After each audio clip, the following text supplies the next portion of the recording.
3, 2, 1. Welcome back, Cowboys Nation. We've got the full panel for the second show in a row. We've got Burke, we've got Spanky, we've got Stu, and we are back and ready to bring you, that rhymed, what week is this? Week 8?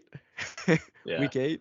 Yeah, week Week 8 preview of the Dallas Cowboys and the Los Angeles Rams. Two things to note, first of all, before we open it up to talk about the game. Big shout out to number 94, DeMarcus Ware. Long overdue, getting his name in the Ring of Honor officially. Shout out to Big 94, deserves it. A staple of all of our childhoods, being on some really awful defenses and being the one shining light every single year. So big shout out to D-Ware. Beware of D-Ware. Really big shout out to him.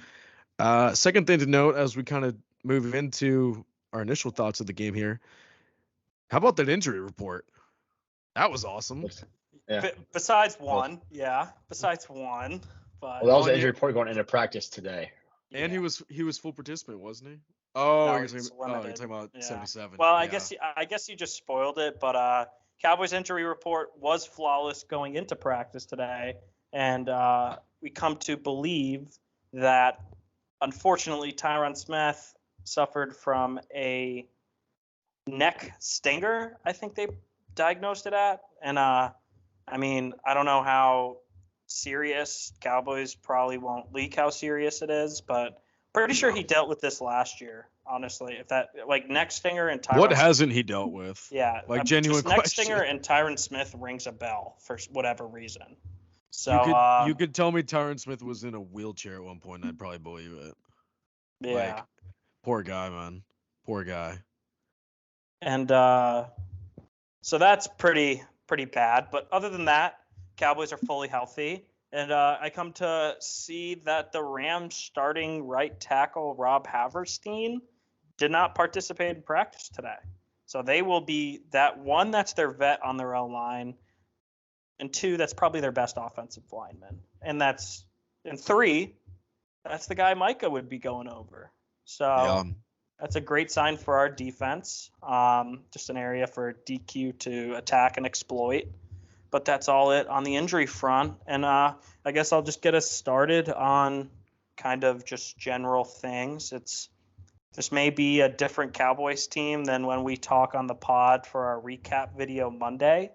If you guys haven't listened, we did our trade deadline little scenarios. The boys were coming with all sorts of facts, opinions, and really hard research that we put strenuous hours into. Super backbreaking work. Yeah. If you couldn't tell by us just making shit up on the fly. Yeah. But yeah. Cowboys offense against Rams defense. I mean, besides Aaron Donald, I know Akello Witherspoon. Number 1. Their corner number 1. I like him. Darian Kendrick. Yeah. I know they're kind of like that sneaky team, mainly for their offense and just Cooper Kupp, Puka Nacua, and Matthew Stafford. But you don't really hear much about their defense, so hopefully this is an area we can exploit. Personally, I'm looking actually on the news front, I forgot to mention our running backs coach is back for the first time this year. Just a criminally underrated. How we didn't know that. I don't think anyone knew that. I don't think we're all Twitter heads. Like we would have picked up on it by now. But hopefully we definitely would have blamed our lack of running game. We would be like, oh, we don't have a running backs coach. Yeah, we don't have a running backs coach. What do you want Pollard to do? No one's coaching him. Yeah. We 100% would have jumped on that. He's feeding his own practices, bro. Yeah. Like, he's the one rotating himself. What do you want him to do? He doesn't know what he's doing. Yeah, but, definitely would have had that one in the chamber for sure. Exactly. But honestly, the Rams team isn't a bad team. I know that their corners are actually top 5, and this is a very far-fetched stat, so bear with me. It just their play against outside wide receivers. But where they really struggle is over the middle of the field. So I've been seeing a lot of people, especially the fantasy football community, talk that this is a potential Jake Ferguson, CeeDee Lamb, and wide receivers over the middle week. And take of that what you will. But I really want to see our offense turn the corner post bye week. I know most Cowboy fans and y'all can agree with that. They've left something to be desired almost every single week, and not saying they won't this week.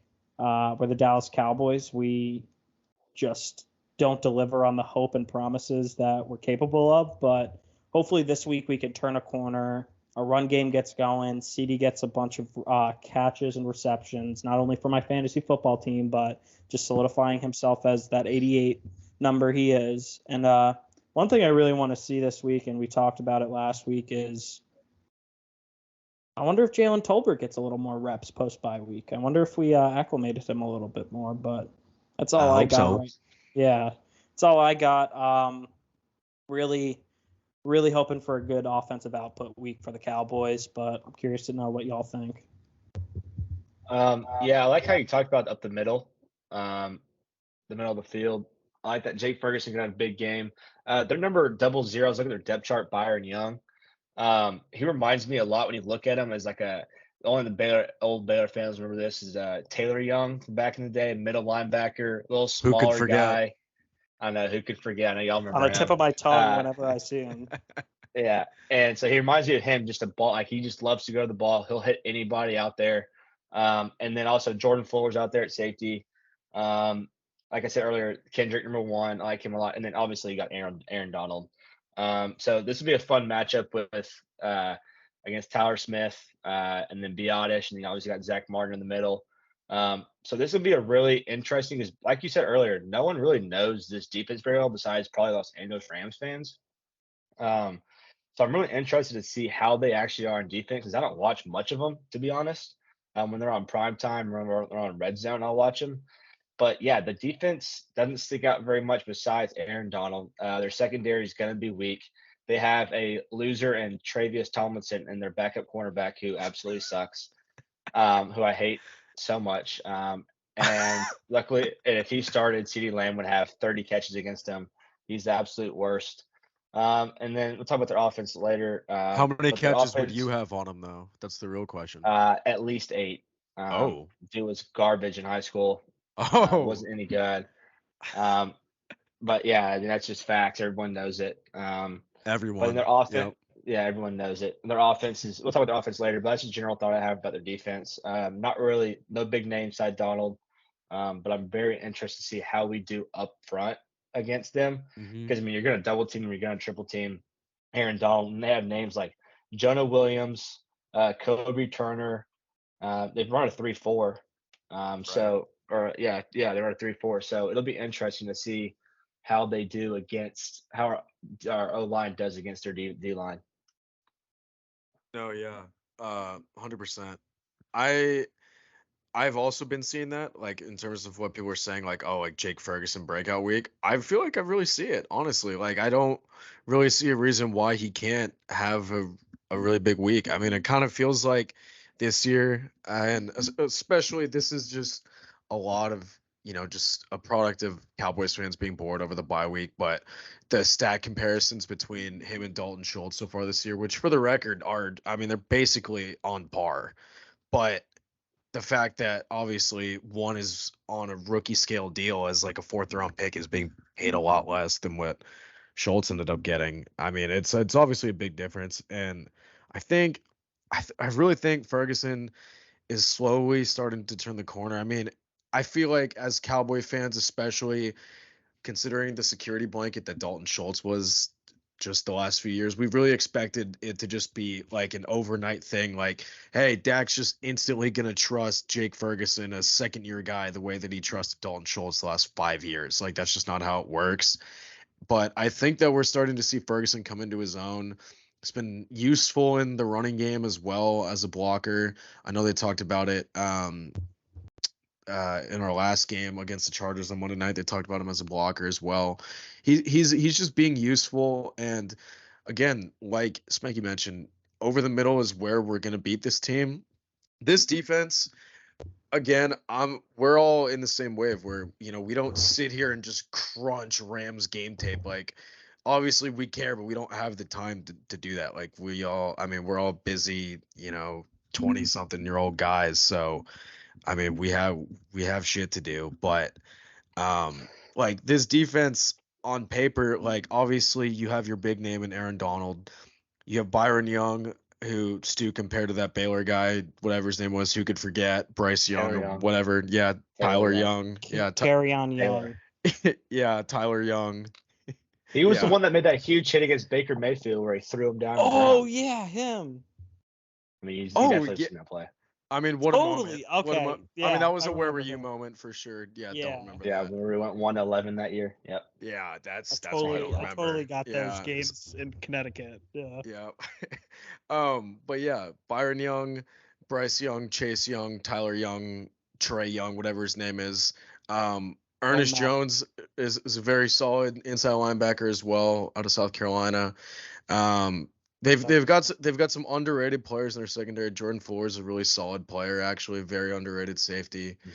Mm-hmm. But this secondary, I mean, this isn't the same Rams team that we played 2 years ago? When was the last time? Didn't we play them? It wasn't last year, right? No, it wasn't. It was no. 2 years ago? No. 2 years, yeah. Because it was Yep. when we lost on that like bullshit no call PI on Gallup. Was that 2 years ago? Yeah. The I mean, one it where had to have been. Ramsey mugged Gallup, and I mean, just Cowboys bias no call, obviously. But anyways, that's besides the point. My point is this defense is not that defense.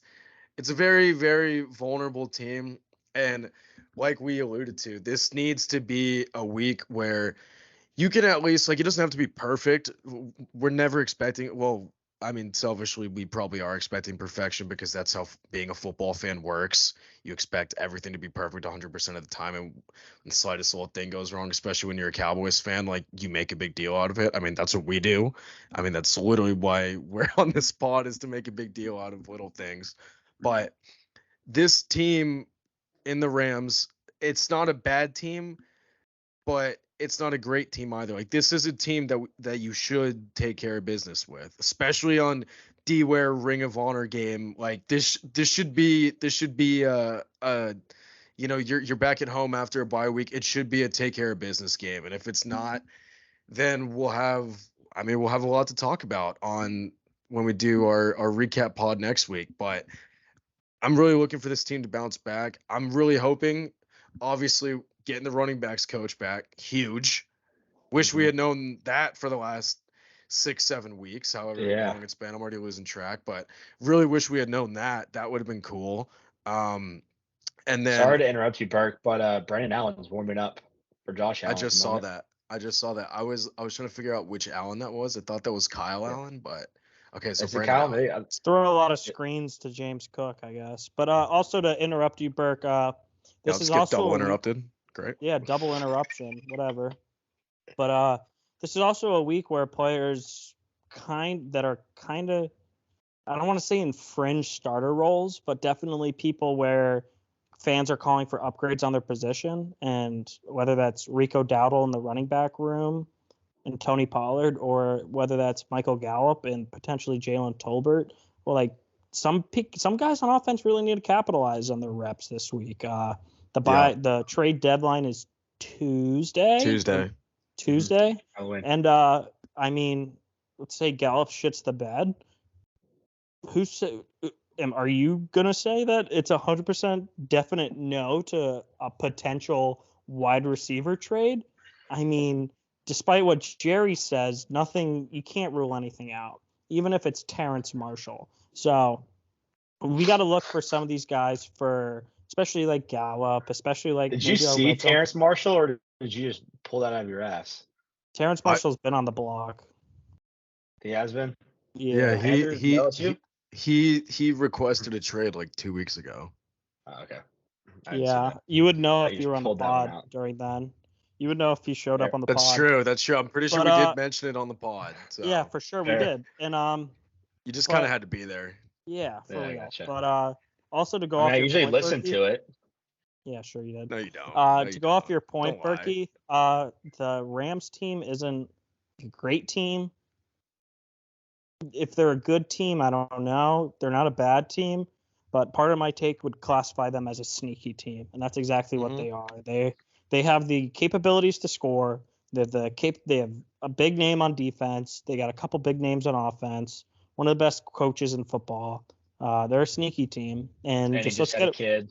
Yeah, let's just get it rolling. Oh, this is a kid game. Shit, this is a kid game. I totally Yeah, it forgot is. about that. Well, we should have had that in our notes when we let off. Yeah, this is a Yeah. this is a McVay kid game. Shit, they're probably putting 50 up. Oh my god, cancel it. Pod's over. Yeah, for real. Pod's in. But if you guys were to pick your killer of the week, who would that be? I'll start with you, Stuart. What's yours? I already mentioned it a little bit earlier. I'm going to go with our left guard and center. Biotish and Tyler Smith are going to be my killers of the week going against Donald. First offensive line highlight killer of the week. Wow. You know what? I love it. I love That's that. a first. I love that. I actually really love that. Me too. Honestly, mine was going to be the entire offensive line, period. But I just think it's going to be. I think it's going to have to be just the guard, like Tyler Smith. They always whoever's know how lined strong up on he is, Aaron right? Donald specifically. Yeah, sure. There you But, go. You can double team them. My killer of the week, I kind of alluded to it before. I think this might be a JSAP Ferg breakout game. Yeah, sorry. His girlfriend Haley Cavender, or with the other Cavender twin, I believe they're from California and they live in California. I think they live in Arizona, actually. Unfortunately, closer to California than Texas, so that checks out. I mean, they're gonna be at the game regardless. Yeah. I mean, they're gonna be there. at the game. They want to be in LA. Like, they have a terrible he knows he has podcast. to go. He knows he has to go off for like bottle service to show off his just piece that he's wheeling. So I bet you listen to their podcast, those two. I just saw something about Adley Rutschman, and they didn't even know his last name. Kind of seems like you listen to it. Very awkward. Kind of seems like you listen to it. Anyways, Jake Ferguson. I don't want to make like a hot take right away or a cover zero take, but I would be shocked. Do it. Wow. I would be shocked if he had anything less than I want to say 6 receptions, 80 yards, and a touchdown is what I'm going to say for Jake Ferguson stats. He has one of the best rack abilities, and to say and compare him to Dalton Schultz, it's the complete opposite of what Schultz is. Schultz he catches the ball and it's like Jason Witten where he wants to fall down. I would argue Jake Ferguson's best attribute as a tight end is his ability after the catch. And no, so it 100% is. Yeah. Mm-hmm. And so getting that ball probably, let's say 6 to 8 yards across the middle of the field, he could for sure make a man miss and potentially just have a big chunk play. Wow, Josh Allen.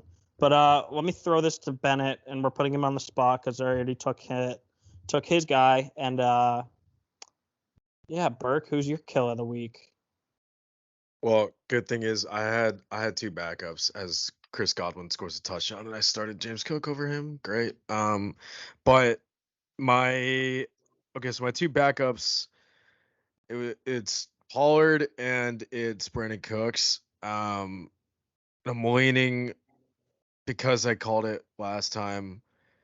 I'll just ride the hot hand here. Brandon Cooks. I mean, outside of like Darion Kendrick, who is an undrafted free agent because he ran like a 4.8 at the combine, even though he was CB1 for Clemson.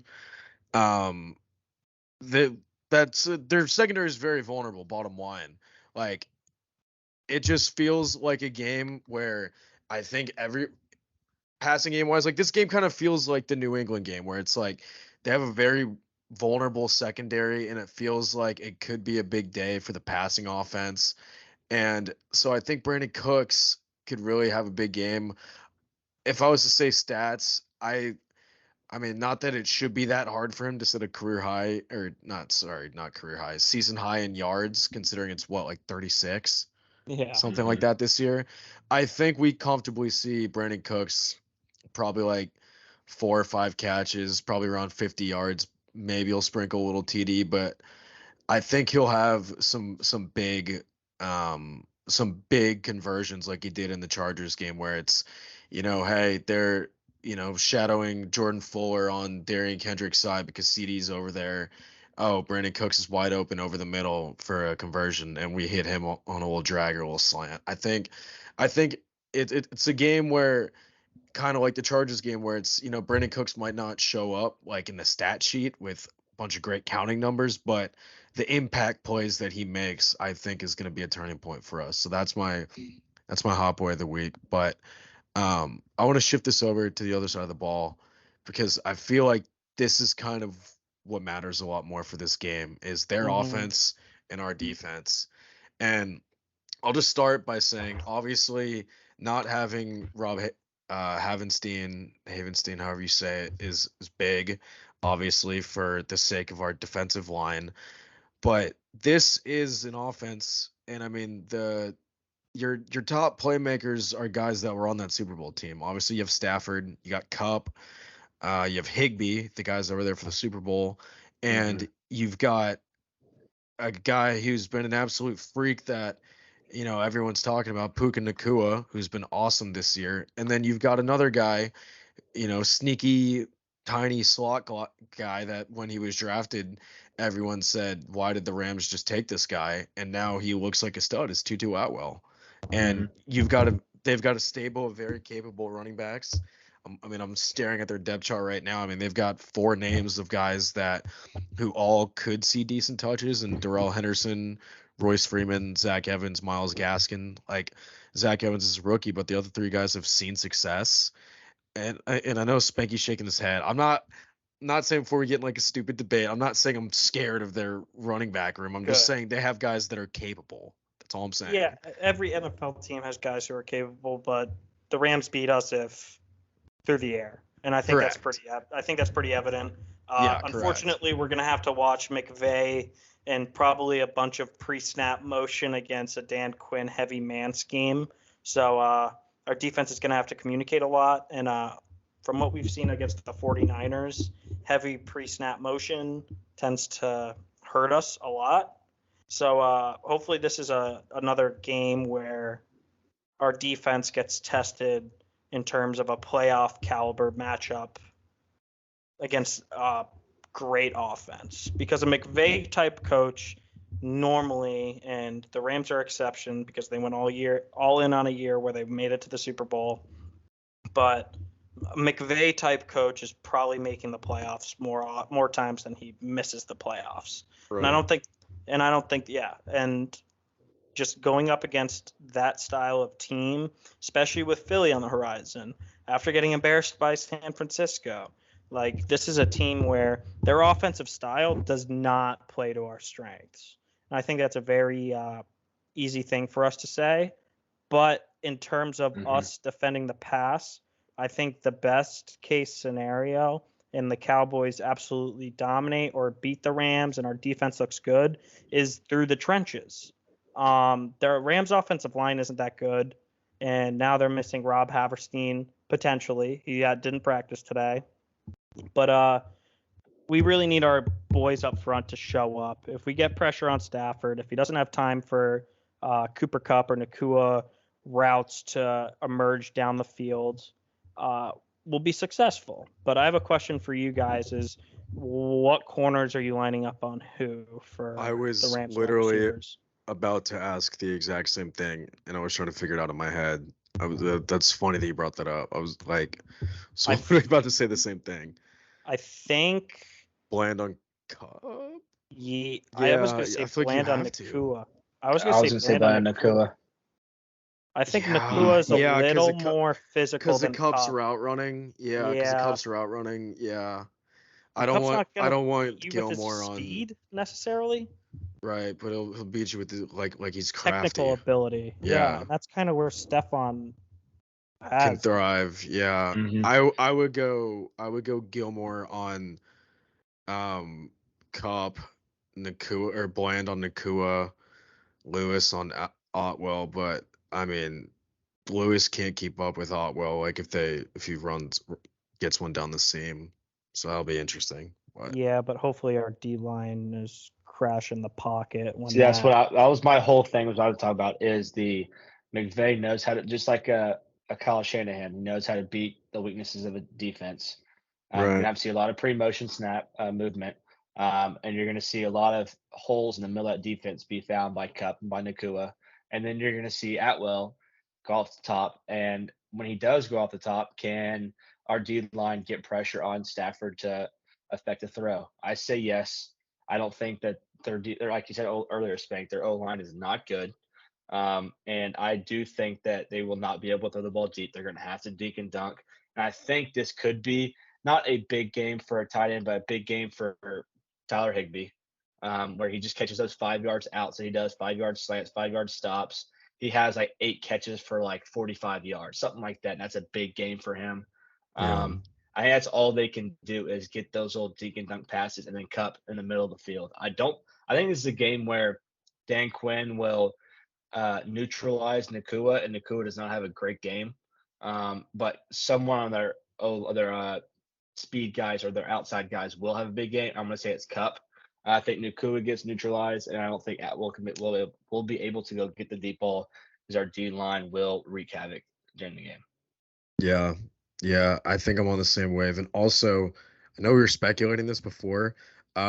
We might just collectively be dumb because we are, but we beat the Rams last year. We played and beat them last year in week 5, it looks like. 22-10. It was a Cooper Rush game. That's probably why we don't remember it. Damn. Yeah, that is So- completely out of my mind. Who scored I our know. touchdowns? Checking right now. So, Pollard had 1. Pollard had 8 carries, 86 yards. Zeke had 22 for 78. Rush with the most like pedestrian check down backup stat line ever, 10 for 16, 102 yards.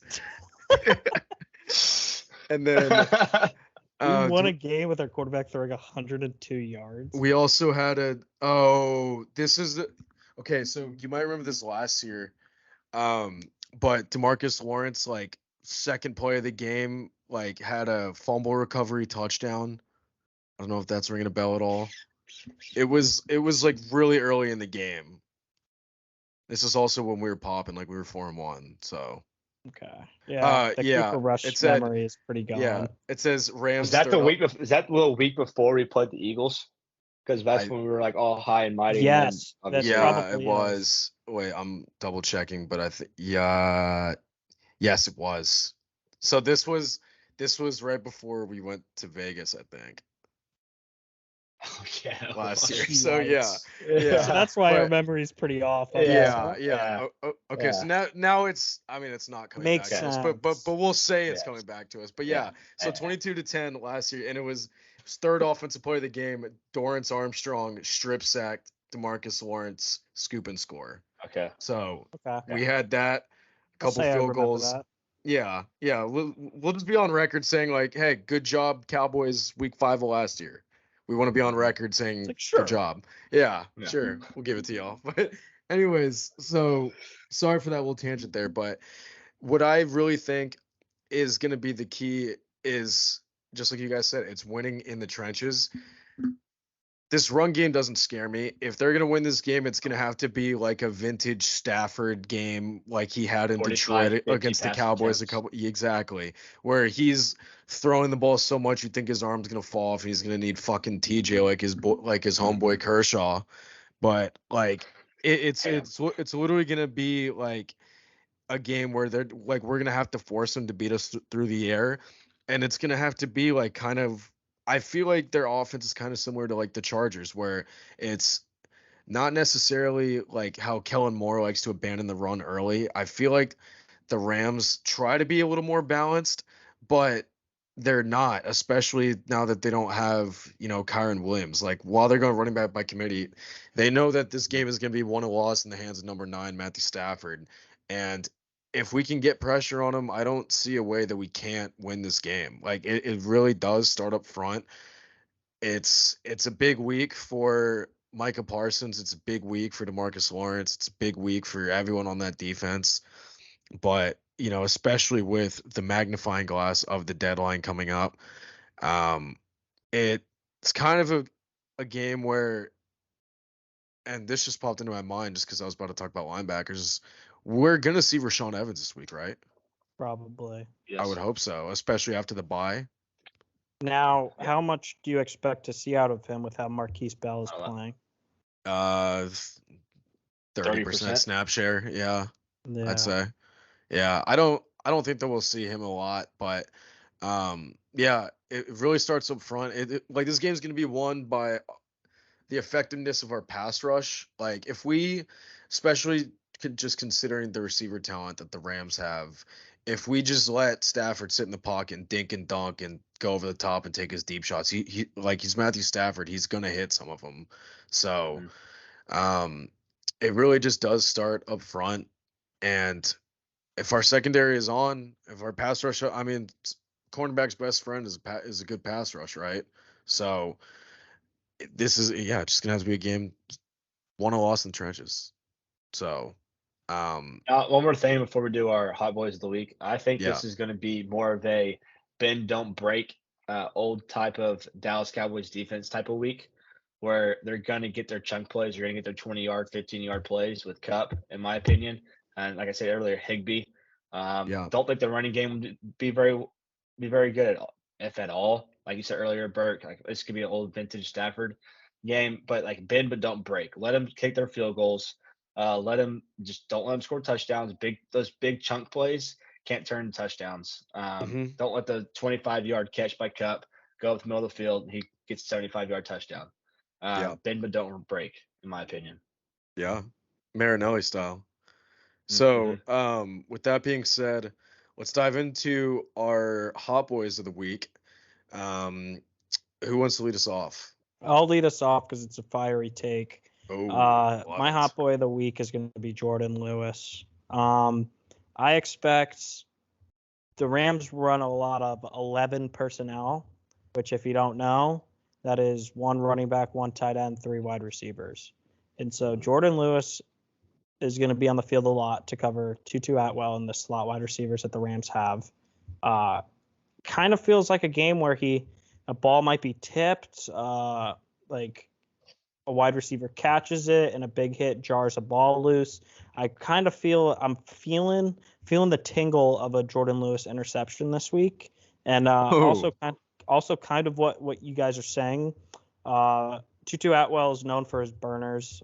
He's very, very fast, and while Jordan Lewis isn't necessarily slow, speed isn't his best attribute. He's more quick than he is fast.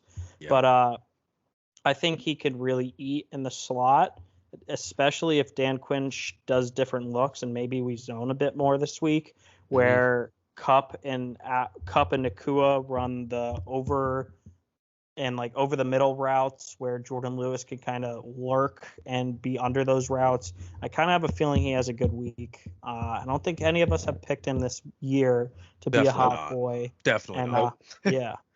And I'm just kind of feeling a Jordan Lewis week. This podcast is all in on Jordan Lewis.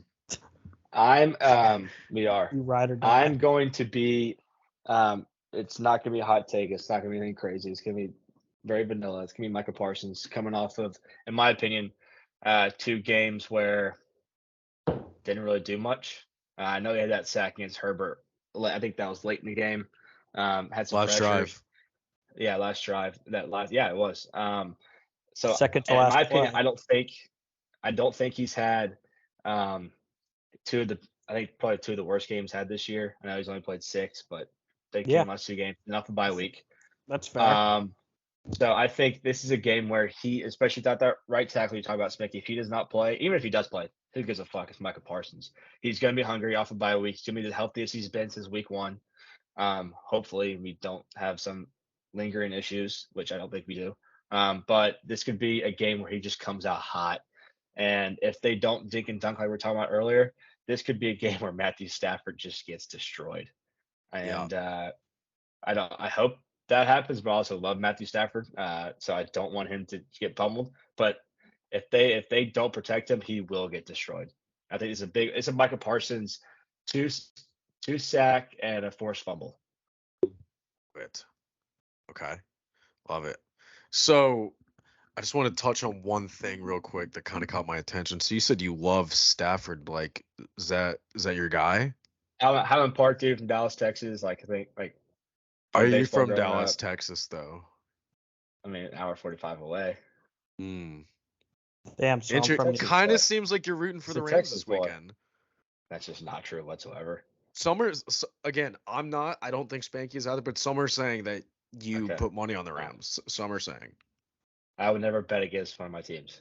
There's a Just narrative. saying. There's a narrative. Again, I didn't start. You're I not have very never active once on bet Twitter. against one of my Some of our teams. Twitter following is like, "What's up with that fucking Stu guy?" Yeah, there's been a lot of tweets at us about that. I've been found getting your like betting personal burner. DMs. Yeah, they Yeah. found your betting burner. You have some questions to answer on Twitter. Yeah. Why would you bring that up? Whoa. Whoa. Bring up what? Yeah. I don't have a burner. A betting burner? Are you sure you don't My have a burner? My burner is Dallas BC Pod. Good save. What about okay. What God. about the burner that posts like all your betting picks and like said Rams money line lock? Good question. Matthew that's just not Stafford true. over rush yards. Can we Like, get what was on that with this? Can we stop? Burke, what's your hot boy of the week? Okay.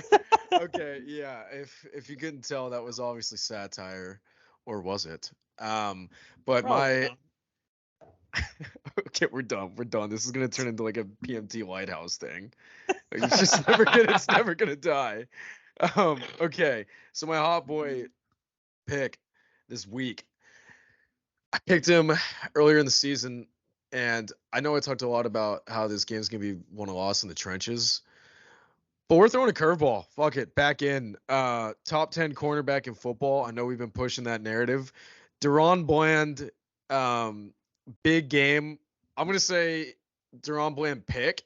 And I'm really, really tempted to say like Deron Bland pick 6, but I don't want to say it. But I'll say he should have had one against the Chargers.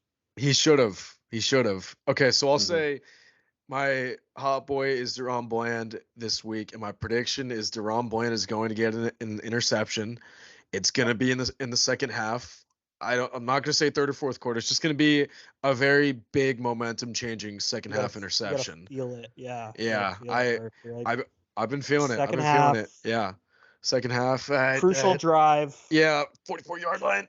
Big 6. Stafford duck. Yeah, no. But yeah, Deron Bland's return. Yeah, Deron Bland. High steps to the 20. Yeah. Stiff arms the guy, high steps. Trucks Matt Stafford. Stu cries. Yeah. Stu cries because that's his ride or die. Okay, but this is so stupid. This is the worst. These listeners be like, "What the fuck is going on?" Getting dropped on Matt Stafford. Stu has to pick up a second job and can't be back on the pod ever again. Okay, all right, we're done. We're back to being serious. All right, sorry for all the listeners. That was bad podcasting, but just to recap our killers and our hot boys. Stu with the Tyler Smith and Zach Martin pick, which we all loved. Spanky with the Jake Ferguson 6 catches, 80-yard touchdown prediction as his kill of the week, but just Jake Ferguson overall. I had Brandon Cooks with 50 yards, maybe sprinkle a little touchdown, but some big splash impact plays. And then for our hot boys, Spanky with the hot take from the clouds of Jordan Lewis netting his first interception of the season. Stu said Micah Parsons 2 sacks and a forced fumble, and I had Deron Bland with the pick, potentially a pick 6, potentially stiff arming Matthew Stafford and causing Stu to go into crippling gambling debt. So now, with all that being said, delete his gambling burner. Yeah. Okay, so with all that being said, let's move this along. Scoring predictions. Stu, we actually didn't get your official score prediction for the Chargers game unless you sent it in the group chat afterwards, but we didn't get it. But we all had us winning against the Chargers, which I think me and Spanky mentioned, and we all have us winning this game. We'll also add we all had us winning the bye week, so we all picked up another win there. Nice. So that was good. But we all had us winning this game against the Rams, and I don't really see a reason to lean off that unless someone wants to be different. But I feel like it's going to be a Cowboys win across the board is probably what we're all going to lean towards. But I do want to get y'all's score predictions. So I had Dallas Cowboys, Chargers 20 20-17 was my score prediction. That was my score prediction against the Chargers last week. 20-17. Just FYI. Was that the final score? It might have been, might have not been. Do we have that on record, or is this retroactive? Retroactive. All right, Spanky, you go. Wait, what was Sorry to your interrupt. what was your pick for this week? I'll go after Spanky. I interrupted him. Okay. 34, Good etiquette. 34-27 Cowboys. It's a lot of points. It's a lot of points. But I kind of love it. That is. What's the spread this week? 5.5. Okay. That's how do we not look that up? Give me 1 second We here. ride Cowboy spread regardless, duh. I don't bet on the Cowboys. I can't. It's too much. What, you don't follow Stu's betting burner? Well, I do. Okay, Cowboys -6.5. Yeah, I would. All right, so we cover. Okay. Nice. I'm gonna have. I was trying to do the math just a minute ago. What's the over under, 28. Berkey? Checking that right now. The tab just closed on me. Go ahead, keep talking, Stu, so it's not just like shit podcasting. All right. I'll try to do the math. It was. Burke I said thinking. 31-19. My bend but don't break defense is gonna come to fruition. 4 What an field goals for Yeah. whoever. Who's gonna be their kicker this week? Have they signed anybody? They said. Well, that's a good question. We know that they released the GOAT, Brett Maher. Cowboys playoff legend, Brett Maher. I can't even say that with a straight face. Fucking loser. But I'm actually gonna check their transactions. I don't know. And for the record, over under 45.5. Line is at Dallas -6. So I have 31-19. I also have the over. Spanky has the over. I have them both covering. So you know what that means? If Bennett has the same, take the opposite. Although you never know. Stu might have. Oh, okay. So they did sign a kicker, just by the way. Some guy named Havrisik. He's definitely foreign. Probably has a pipe of a leg. Pause. They signed him off the Browns practice squad. Lucas Havrisik. He missed a. Oh wait, no, sorry, I can't read. They're talking about Maher. Disregard. But signed some dude off Browns practice squad. So. Did they ever say why they cut Maher? Because I think he missed 3 kicks last week. He missed field goal attempts, 53 and 51 yards, and a PAT last week. Which, if Brett Maher is not hitting from 50 plus, there's an issue. Because he's Mr. Can't miss from 50 plus, can't make from 40 in. So 40 in, yeah. He also had a 73.9% field goal percentage this year, so not great. Yikes. Yeah. Especially in a game where they lost by 7 and he missed 2 field goals and an extra point. So that would have Yeah. So that definitely a cuttable offense. For sure. But okay, so Spanky had 35-27, you had 38-19. Damn, y'all are expecting a lot of points. I guess we're putting stock into this offense. I think you have to at this point against this defense. Like I want to say yes. I just don't know if I'm ready yet. I mean, I'm looking at my score predictions here. I've had them scoring. Actually, I've had them between 20 and 35 every week, and obviously we were pretty off against the Chargers. But yeah, I want to go with. I'll say 20. No, because Brandon Aubrey's gonna have a couple field goals. Damn it. I'll say 20. No, fuck. Sorry. Bad podcasting. 28 to 27. 27. Trying to get that. You're trying to do the math, weren't you? I am. Get the 6 points. Yeah. 27 to 20. Cowboys cover barely hit the over. So we're all 3 on the spread. We're all 3 on the over. We're thinking it's should be hopefully a big week. Should be a bounce back week. I don't want to call it a get right game because, like we said, it could be a trap game. But D-Ware Ring of Honor game, I was gonna say night. We're actually playing at noon Central for the first time all year, which And is didn't Spanky say the only time wild. too? Or did you say that? That wouldn't surprise me at all. That would not surprise me. But so it will be interesting to see. Um, we're very excited for this game. I'll say as we kind of wrap up here, it's good to have it's good to have some Cowboys football back in our lives. It almost feels like we haven't watched this team in a while, even though we literally watched them less than 2 weeks ago. Oh, So there's a fucking bear in Spanky's backyard. what? There's a bear in Spanky's backyard. That's why he left. I think so. Okay. Well, hopefully his beloved dog, Parson wasn't out there because that probably means Sayonara Parson. Oh, fucking even think about that. Yeah, like we're obviously making a joke about it, but I mean, I have dogs at home, so I get it. Yeah. Big animals are scary, especially a bear. But I don't know if Spanky's gonna come back. So what the fuck? I guess we gotta do cover zero takes. You got Let's just do anything? it real quick. Yeah, I was gonna have Dak Prescott rushing touchdown and Rico Dowdle rushing touchdown. Oh, a Dowdle rush TD. I like that. I like that.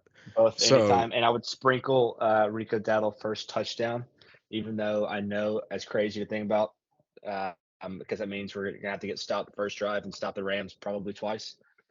But and Rico that Dowdle means do we're like plus probably gonna have 2,000. to score in the red zone, Yes. which could some are saying is crazy right now. Mm-hmm. So do you have any cover zero takes, or was that just player predictions? Both. I think Rico Dowdle for touchdowns probably. Okay. Probably the biggest cover zero I would do, and then the forced fumble by Micah, which I really wouldn't even say it's a cover zero take, but yeah, that's pretty much it. Okay. So yeah, I guess our cover zero kind of blended in with our Hot Boy picks and our Killas, but so I already said Deron Bland.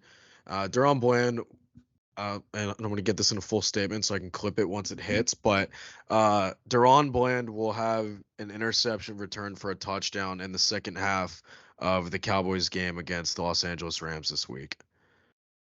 So I just want that out. I just want that out there. I'm also going to say this just in case the first clip doesn't hit. Deron Bland will have an interception against the Los Angeles Rams this week. So I just gave myself an out. So some are saying it's the easy way out, but it's an out nonetheless. But I really don't care. So I'll go ahead and I guess say Spanky's would be Jordan Lewis interception. I would guess, right? Or like Dak like 400 yards, something like ridiculous. Pollard 150. 5 touchdown passes. CD 12 catches, 190 First yards. fantasy team. Yeah. Yeah. So I think that pretty much about wraps it up here. We're trying to get Spanky back here, but he's a little preoccupied by the bear. Can't blame him. That's probably kind of oddly cool and terrifying at the same time. So no matter. But as always, please be sure to follow us on our socials. Our Instagram is at DallasBC Podcast. Our Twitter and TikTok, or X, or whatever you'd like to call the former Bluebird app, that is at DallasBC Pod. Email us for sponsors or inquiries, please. The boys are looking to get going a little bit. So email us at podcastdbc@gmail.com. And we are available now on Spotify and Apple Podcasts. All you got to do is just search Dallas Ballers Club. We'll also be posting and tweeting the links. So please be sure to give us a listen on all of our platforms. This video we're recording right now on Thursday the 26th, so should be up later tonight. But yeah, with all that being said, we will, or as always, thank you guys so much for joining us today. And we will see you guys on a hopefully victory Monday or Tuesday of next week. Mm-hmm. Boom. Oh.